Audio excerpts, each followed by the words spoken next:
অত্যাশিত পৰিষদৰ 2025 তৃতীয়বাৰ নিৰ্বাচন আৰু 27 নং বকো পৰিষদীয় সমষ্টিত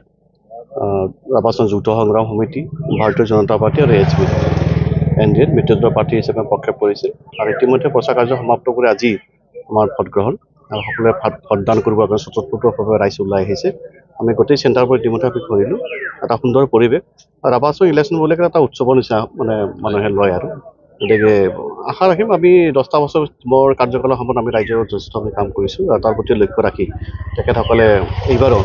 মোৰ প্ৰতিক্ষণৰ টিভিত যথেষ্ট সংখ্যক ভোট দি জয়যুক্ত কৰিব ৰাইজৰ প্ৰতি আস্থা আৰু বিশ্বাস আছে আৰু ৰাইজৰ মানে স্বতঃস্ফূৰ্ত আহি ভোটদান কৰাৰ কাৰণটো হ'ল কি মানে ব্যক্তিগতভাৱেও যথেষ্ট অনুষ্ঠান প্ৰতিষ্ঠানবিলাক মই সহায় কৰিছোঁ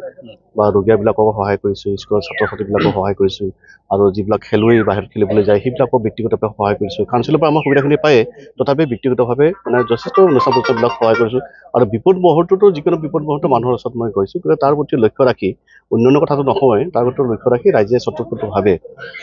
আমি বিপুল সংখ্যক জয়লাভ কৰিম যিকোনো খবৰৰ বাবে যোগাযোগ কৰক 7099017330 লগতে 7099017110 নম্বৰত